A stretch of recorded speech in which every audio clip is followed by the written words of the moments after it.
kita masuk ke sifat Allah yang kedua yang ada pada pembelajaran agama kita, yaitu Al-Khabir.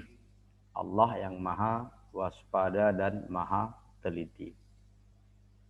Sebagai ilustrasinya, ya,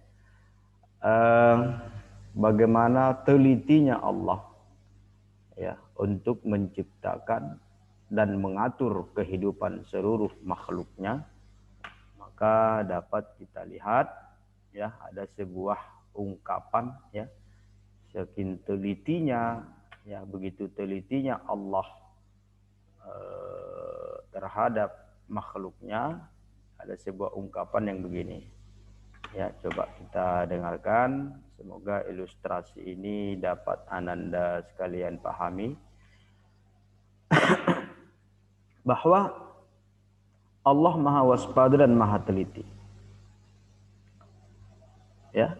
Dan waspadanya dan telitinya Allah terhadap seluruh makhluknya itu tidak ada batasnya. Sehingga seluruh makhluk itu diciptakan pun, ya, Allah sudah tahu. Jadi ketika kita masih di zaman azali, ya, begitu beberapa bulan di rahim ibunda kita, ya, itu sudah ditentukan, ya, berapa umur kita, berapa usia kita, jodoh kita siapa, rezeki kita berapa, ya, umur kita berapa. Begitu selesai, ya, gambaran kehidupan kita itu, maka dipanggil Allah lah kita. Ya, telah ditentukan. Telitinya Allah terhadap seluruh makhluknya tidak ada yang tersia-siakan. Ya, begitu adilnya, bijaksananya, telitinya, waspadanya Allah, tidak ada yang tercipta di dunia ini secara kebetulan. Semuanya sudah diatur Allah. Jadi kalau ada mungkin bahasa-bahasa, ya,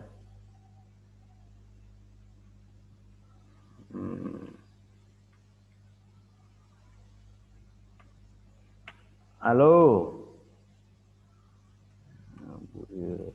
Ya, Pak. ya, kalau ada mungkin selama ini istilah kebetulan ajanya dia itu dapat. Tidak ada istilah nama bahasa kebetulan. Semuanya sudah di sudah ditentukan dan digariskan Allah Subhanahu wa taala. Ilustrasinya begini. Telitinya Allah, ya, bahwa seorang ahli filsafat mengatakan begini, anak Bapak. Ada seekor semut yang berwarna hitam. Tahu kan? Ya, kan ada semut warna merah. Ada semut warnanya hitam. Sampai Bapak dulu pernah main-main ke pekarangan yang agak-agak bentuk hutan sedikit. Ternyata ada juga semut yang bisa terbang. Nah, anak Bapak belum pernah lihat kayaknya. Ada semut yang bisa terbang karena sudah terlalu senior dia. Tumbuh sayapnya, terbang deh. Kring, kring, kring, kring, terbang. Nah, Bapak kira lebah, rupanya semut. Nah, jadi semut hitam, ya, kata seorang ilmuwan ini, telitinya Allah, semut hitam, seekor semut hitam yang berwarna udah hitam juga, ya, nggak mungkin semut hitam warna kuning kan, apalagi warna pink. Nggak mungkin. Seekor semut hitam di atas batu hitam di malam yang gelap gulita tanpa bulan dan bintang, ya, tanpa sinar bulan dan bintang. Jadi semut ini bergerak, jalan dia. Allah tahu, begitu telitinya Allah, Allah maha mengetahui apa yang dilakukan seekor semut tadi di atas batu hitam itu di gelap malam gulita. Allah tahu langkah kaki Allah tahu letak jantungnya. Beda dengan kita, ya. Kadang kita tergesa-gesa, mau buru-buru, ya, mau keluar dari rumah, kecantol pintu kaki, alamak sakit, nangis. Kenapa? Mau bilang ketabrak pintu malu, udah abang-abang, udah kakak-kakak, nggak ada, katanya. Padahal udah sakit. Kan? Berarti kita nggak teliti, kan? Nggak waspada. Atau lagi naik tangga, atau naik lagi turun tangga sambil main HP. Kan bahaya itu. Kadang kita nggak sayang sama diri kita. Kalau naik tangga terjatuh, masih ketepuk. Kalau turun tangga jatuh, guling-guling. Nah, gitu kan. Main HP, dia turun dari tangga. Nggak pas langkah pijakan ke anak tangga itu. Cilis dia. Sedikit aja kena. Tuh guling-guling, HP-nya pecah, kepalanya benjol, kakinya bengkak, ya kan? Akhirnya dikusuk. Dikusuk nangis-nangis, alamak sakit, udah, aduh.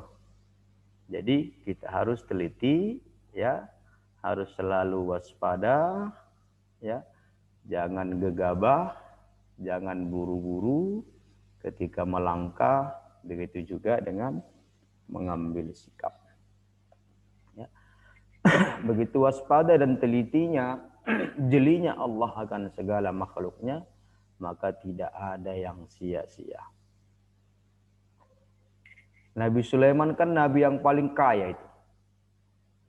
Sampai dalam sebuah riwayat dijelaskan bahwa Nabi Sulaiman pernah berdoa, ya Allah, berikanlah aku kekayaan dan kerajaan yang tidak akan dimiliki oleh makhlukmu setelah aku.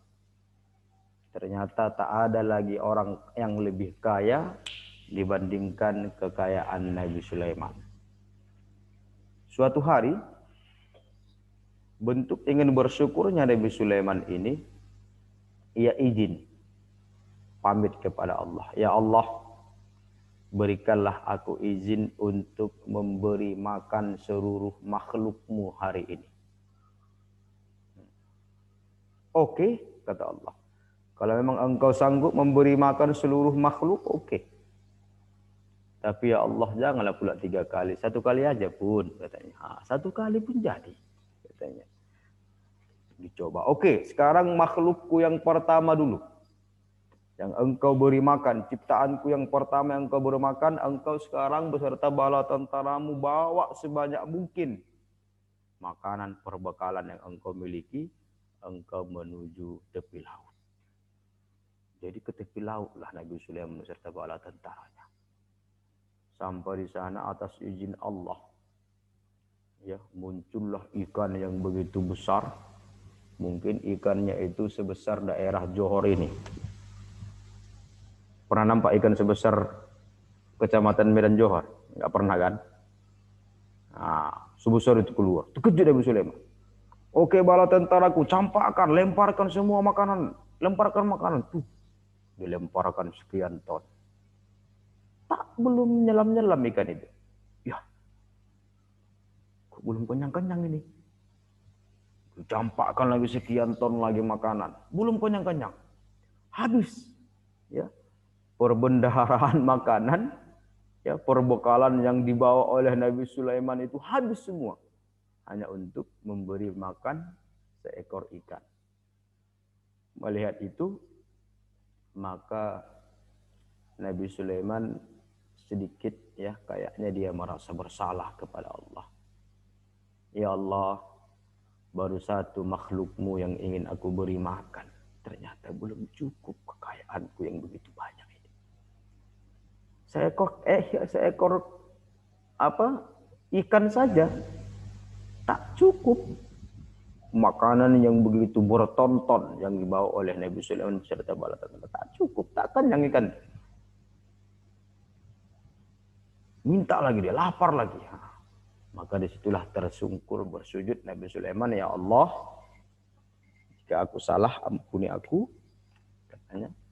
niatku adalah baik untuk berbagi kepada seluruh makhluk ciptaanmu, bukan sombong dan sebagainya.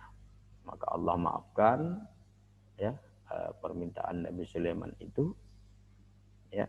Jadi kita juga ya, anak-anak Bapak sekalian, harus meneladani sifat teliti ini. Ya, kita harus berpikir plus dan minus ya, baik serta buruknya ketika melakukan suatu perbuatan, ketika mengambil sikap dan tindakan atau akan mengambilnya. Kata pepatah, fakir qabla ta'zima. Pikirkan secara matang apa yang ingin engkau lakukan. Jadi nggak boleh main-main. Jadi kita juga kalau belajar melalui Zoom seperti ini, kita dengarkan secara seksama. Kalau ada yang kurang paham apa yang Bapak jelaskan, atau ada yang masih kurang dimengerti, raise your hand, angkat tangan, dan sebagainya, boleh bertanya. Kita diskusi di sini ya. Karena penjelasan materi sudah dijelaskan di video yang telah Bapak kirimkan minggu lalu. Oke, anak Bapak sekalian yang dimuliakan Allah Subhanahu wa taala, itu dia ya tentang Al-Khabir. Allah menciptakan miliaran makhluk ya, miliaran makhluk Allah ciptakan. Nabi Sulaiman tadi baru ngasih satu makhluk ya, seekor ikan, habis kekayaannya, habis perbendaharaan makanan, stok makanannya habis. Nah, itu. Ini Allah setiap hari menyiapkan rezeki untuk miliaran makhluk dan tidak ada yang tersia-siakan. Dengan berbagai ragamnya, semua diketahui oleh Allah Subhanahu wa taala dengan detail ya, penuh kecermatan dan kewaspadaan, baik secara lahir maupun batin.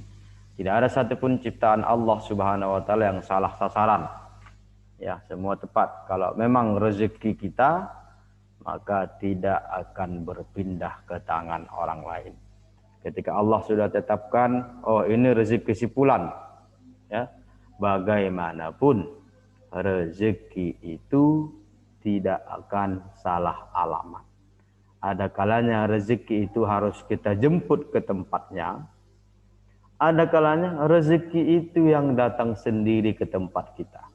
Tak salah alamat, ya. Bukan kayak kadang kantor pos salah alamat, ya kan? Atau kayak lagu Ayu Ting Ting, alamat palsu katanya. Nggak ada. Ya. Ya, anak-anak Bapak sekalian, tidak ada yang namanya salah alamat rezeki itu. Baik yang kita jemput atau rezeki itu sendiri yang datang ke tempat kita. Oke, anak-anak Bapak sekalian yang dimuliakan Allah Subhanahu wa taala, ya, itulah sifat ya yang sangat mulia yang dimiliki Allah. Kita sebagai makhluknya, sebagai manusia yang beriman, harus meneladani sifat Allah ini. Tidak ada satupun ciptaan Allah yang salah sasaran. Ini menandakan bahwa Allah Maha. Waalaikumsalam, Bang Azab, ya. Maha Allah dapat mengetahui secara detail apa yang dikerjakan makhluknya. Allah berfirman dalam surah At-Taubah ayat 9. Wallahu khabirum bima ta'malun. Dan Allah mengetahui apa yang kalian kerjakan. Atau Allah Maha mengetahui, Maha teliti apa yang kalian kerjakan. Artinya bahwa apapun yang kita lakukan, anak-anak Bapak sekalian, apapun itu, ya, yang disengaja atau tidak disengaja, dalam kondisi khilaf atau sadar, dalam keadaan sendiri, ya, di suasana yang sepi, bahkan kadang kedap suara dan sebagainya, tidak luput dari sifat Allah al-khabir maha teliti tadi. Tak ada yang luput dari situ. Dua malaikat Raqib dan Atid senantiasa standby ya di kanan dan kiri kita, mencatat seluruh aktivitas kelakuan kita, buruk dan baik, tidak ada yang luput. Kalau sama orang masih bisa kita berbohong kadang, tapi kalau sama malaikat, sama Allah nggak bisa sama sekali. Ya di pengadilan masih bisa kita adu argumen. Siapa yang pintar cakap, manis bicaranya, argumentasinya meyakinkan, menang dia. Tapi kalau sudah di pengadilan Allah nanti, di akhirat, tak ada yang bisa berbohong lagi. Jelas semuanya, divisualkan. Oh, bulan, hari ini, ya tanggal 27 bulan 7 2021, jam 12.04. Ya, Bang Muhammad Fairuzul sedang zoom dari rumah dalam pelajaran agama Islam bersama Pak Hendri dengan kawan-kawan pada kelas 7C. Ditulis, dicatat. Tapi ada sebagian yang main-main. Ada yang zoom sambil main game. Pokoknya. Ada yang zoom sambil makan gorengan umpamanya. Ada yang zoom apalagi sambil macam-macam. Nah, itu dicatat. 1 detik pun tak ada yang luput dari catatan kedua malaikat itu. Macam mana kita mau berbohong? Ya. Nanti di akhirat tangan kita yang mengambil, tangan yang bicara. Betul engkau mengambil pulpen si Anu kemarin? Enggak, Pak, dibilang lisan. Bukan saya yang ngambil. Bicara tangan. Iya malaikat. Iya Allah. Akulah mengambilnya. Dari mana aku ambil? Dari dalam kotak pulpen si Anu.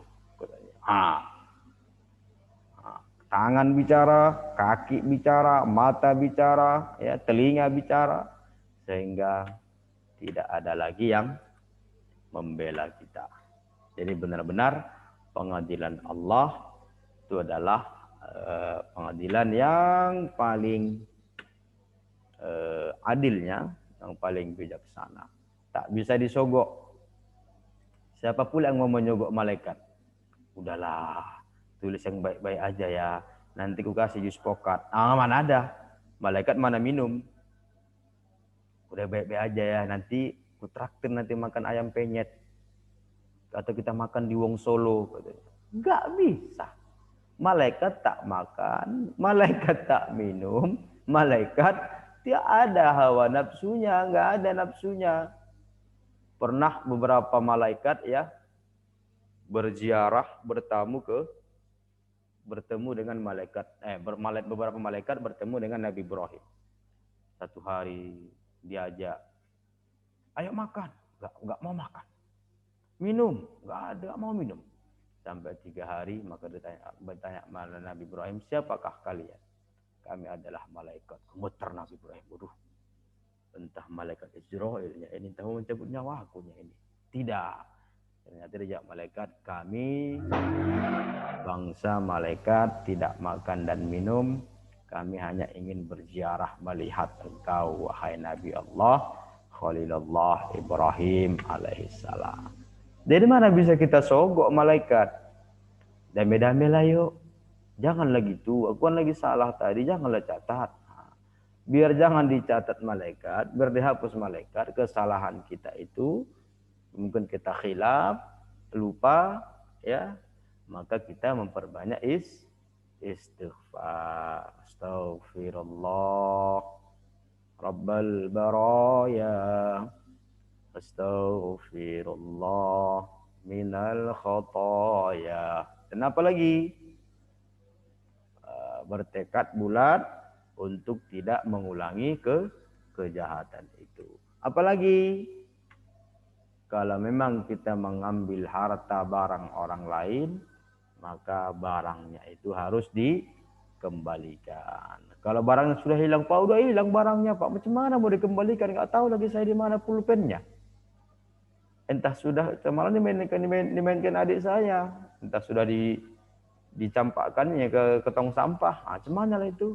Telepon kawannya, Pak, Dik, kakak, kawan, gitu. Semalam pulpen ku ambil, gimana itu? Ku ganti. Oh ya udah nggak apa-apa, udah ikhlas lah itu.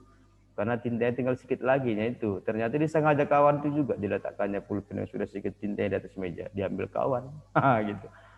Kalau diikhlaskan, maka sudah lepaslah kita dari dosa tadi. Tapi harus dikasih tahu.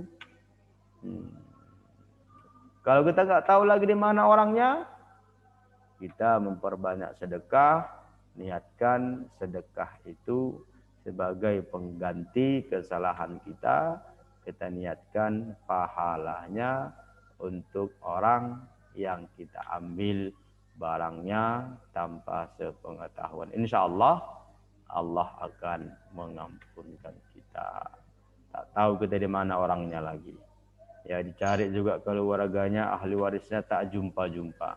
Maka bolehlah kita bersedekah, memperbanyak istighfar kepada Allah, dan sedekah itu kita niatkan sebagai pengganti barang yang kita ambil dari orang lain, dan pahalanya kita niatkan untuk dia. Oke, anak-anak Bapak sekalian, ada yang mau bertanya? Ya, itu dia tentang. Saya, Pak. Ya, siapa ini? Kokot. Kalau Ya, oke. katratun. Ya, katratun. Kalau misalkan kita bilang nih kita yang ngambil pulpen, terus dia bilang dia udah maafin, tapi sebenarnya di dalam hatinya dia nggak maafin kita sama sekali. Gimana, Pak? Allah, mantap kali pertanyaan kakak ini. Pengalaman pribadi kayaknya nih. Waktu SD. Enggak, cuma nanya aja. Nggak apa-apa lah kakak, ya. Jadi kalau begitu posisinya, Qataratun Nasya, ya, udah minta maaf kita, iya aku maafkan, tapi mukanya masih masam, ya kan? Mukanya masih masam, masih ketat, kita tengok. Itu lain cerita, Kak. Yang penting syariatnya kita sudah minta maaf, sudah dimaafkannya, barang yang kita ambil sudah kita kembalikan, selesai kita. Kalau masalah hatinya masih busuk, itu tinggal urusan dia dengan Allah. Pula janganlah pula tiap hari gitu. Udah dimaafkan, besok dilakukan lagi. Diambilnya lagi. Kalau semalam pulpen, ini penghapus diambilnya. Ya. Besok-besok tas-tasnya dibawanya pulang. Janganlah. Itu namanya orang buat naik darah militer itu, Kak. Ya. Kalau sudah kita melakukan kesalahan, kita memohon ampun kepada Allah, meminta maaf kepadanya, ya kita niatkan dalam hati jangan lagi mengulangi kesalahan itu. Ini pula khilaf tiap hari khilaf.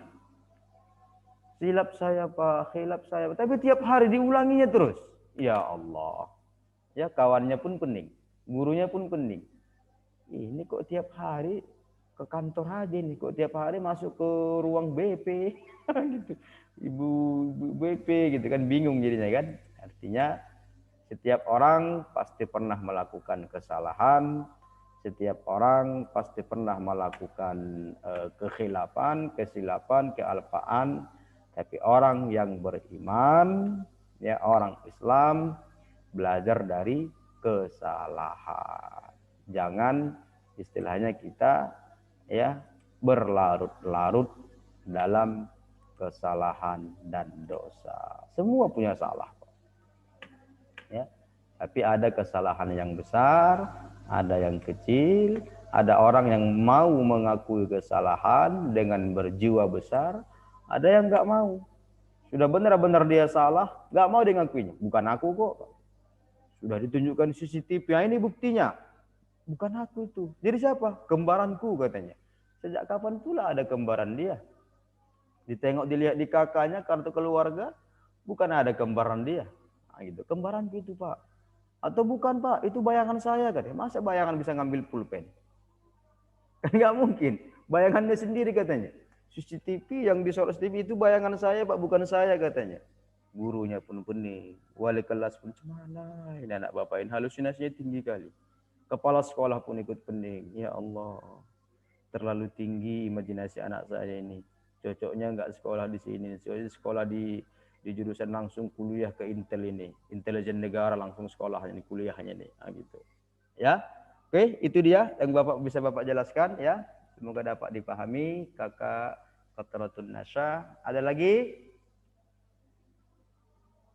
Saya, Pak. Ya, Bang Muhammad, Fairuzul Wafi. Apa itu Ya, Bang? Pak. Pak, Iya, saya. kan kalau mau masuk Islam harus ngucapin kalimat syahadat kan, Pak? Iya. Saya pernah baca di buku kisah Nabi Muhammad, Iya. ada seorang nenek-nenek bawa Iya. barang banyak dibantuin Nabi Muhammad. Dalam perjalanan nenek itu ceritain tentang Nabi Muhammad, terus dihinanya Nabi Muhammad. Nah, dia nggak tahu yang bawain barang dia itu Nabi Muhammad. Iya. Tapi kenapa waktu di tulisan terakhir tanpa dia sadari dia masuk Islam tanpa membaca kalimat syahadat? Itu kayak mana, Pak? Oh, serius? Coba abang teliti lagi penjelasannya bahwa orang yang masuk Islam itu harus mengucapkan 2 kalimat syahadat. Itu syariatnya. Ya. Namun ya, syariatnya seperti itu. Namun kalau seandainya ada cerita seperti yang abang sampaikan tadi, harus diteliti balik. Siapa yang menceritakannya? Kisahnya itu betul apa tidak? Karena kadang ya kalau kita baca buku harus ditengok juga siapa pengarangnya. Kadang itu cerita-cerita yang dikarang-karang yang tidak ada sumbernya. Banyak seperti itu. Ya. Tapi kalau memang dia bisu, nah, maka dengan tulisan atau dengan tingkah lakunya, maka dia sudah menunjukkan keislaman. Jadi kalau dia masih bisa bicara, harus mengucapkan 2 kalimat syahadat, dituntun pun jadi. Atau mungkin kisah nenek-nenek tadi itu diringkas Bang, disingkat. Ya karena dia melihat Rasulullah SAW membawa barang-barangnya, nenek tadi nggak tahu, begitu berpisah dimaki-makinya pula Rasul, ya kan? Ada yang menyampaikan, nenek, tahu nggak siapa tadi yang angkat barangmu itu? Ya nggak peduli, emang gua pikirin, katanya kan. Ternyata diceritakan orang, nek tadi dia ngangkat barangmu itu, nek Rasul, Nabi Muhammad. Oh iya, aku merasa bersalah.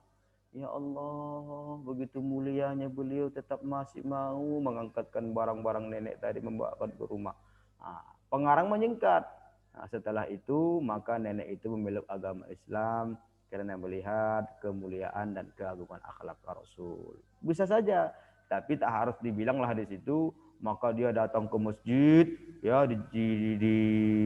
disaksikan oleh masyarakat ramai, ia mengucapkan 2 kalimat syahadat. Gak perlu begitu Bang, ya, karena kadang cerita itu diringkas. Gitu dia ya, Bang Fairuzul Wafi. Ada lagi?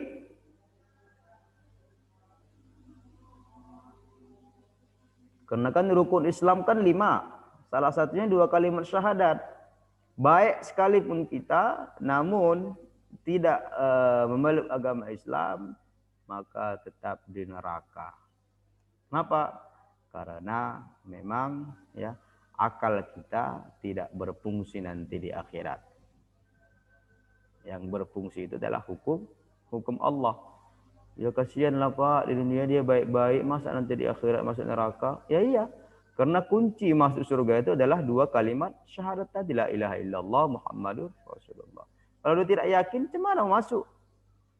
Ya kalau di dunia kan bisa kita maling, masuk dari jendela dia. Kalau di sana, mana ada jendela? Jadi jendela mana kita masuknya? Nah, gitu ya, Bang. Oke. Oke, anak Bapak ada lagi? Jika tidak ada, kita cukupkan sampai di sini. Lebih dan kurang, Bapak mohon maaf. Wallahul musta'an. Assalamualaikum warahmatullahi wabarakatuh. Waalaikumsalam warahmatullahi wabarakatuh. Yuk. Siap-siap sholat zuhur ya. Ya, Pak. Terima kasih, Pak. Sama-sama. Assalamualaikum. Waalaikumsalam warahmatullahi